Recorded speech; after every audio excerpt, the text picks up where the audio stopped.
Institute scholar and a Fox News contributor, and Wendy Osefo, a political commentator and professor at Johns Hopkins University. Welcome to both of you. I mean, it's astonishing, Wendy. Why would you need $600,000 worth of security when Ben Shapiro is going to come speak there? He was, I want to point out, the #1 most targeted Jewish journalist in 2016. He is hardly a fascist or a neo-Nazi. So what is going on here tonight? I agree with that, and I think that Ben Shapiro has every right to speak. However, what we're witnessing is these right-wing provocateurs who are descending upon UC Berkeley. And we have to ask ourselves, earlier this year we saw one of those provocateurs come on campus, cause chaos, and cause over $100,000 of damages. UC Berkeley since 1964 has been coined the birthplace of free speech. Right, so why are they not for free speech? I mean, why would the intent? Why think it's the intent. Why would groups in Berkeley and professors, they're saying, students, the professors said, you know, we understand if you need to stay home. They're canceling classes for Free Speech Week at Berkeley. I mean, if you can't go there for an education to hear people of all different viewpoints, I'm not sure why you go there at all. Marc?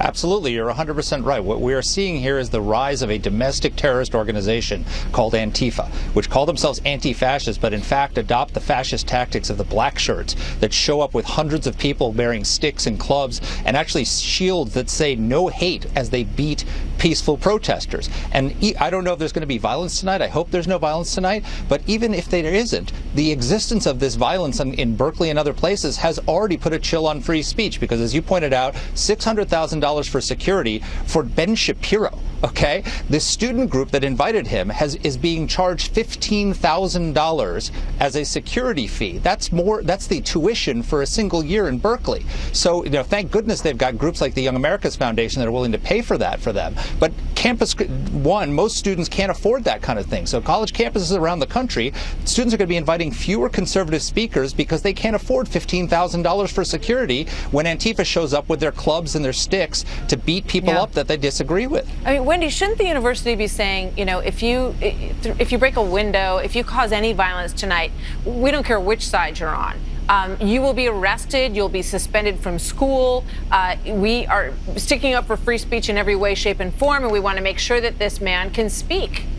Absolutely, but as a professor, I must say that the university has the #1 goal to protect the students. So it's not saying that Ben Shapiro is going to cause any harm. It's to say if there is any agitators, that we are prepared for that. And I wanted to say something about the intent here. As UC Berkeley is the place of free speech, the intent by right-wing provocateurs has been to disrupt the status quo. And that intent is both dangerous Wendy, I have and to jump in, because when you look at the violence that happened when Milo Yiannopoulos was there, the breaking of windows was coming from the other side. When you look at Patriot's Prayer and you look at the man who was, you know, bashed, he was being beaten with a stick. You've got people holding signs that say no hate and knocking them over people's heads. So you have to recognize that the violence is definitely coming from both sides here, no?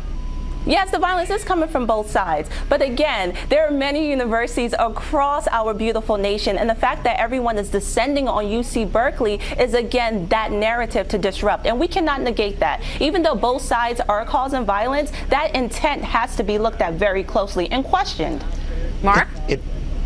It's not the fault of a conservative speaker who comes on campus if black-shirted thugs show up and start breaking windows and trying to hurt people with shields that say no hate. That is domestic terrorism, and also, by the way, it's bigotry. They claim to be anti-white supremacists. Bigotry is by definition trying to impose the hegemony of your beliefs, and that's exactly what these people are doing. They're trying to prevent people with differing opinions from coming onto campuses. They're not preventing fascists. They're preventing conservatives from coming onto campuses and presenting a view that doesn't fit with the orthodoxy on those campuses. So they are using terrorist violence to shut down free speech, and everybody, left, right, and center, should condemn that.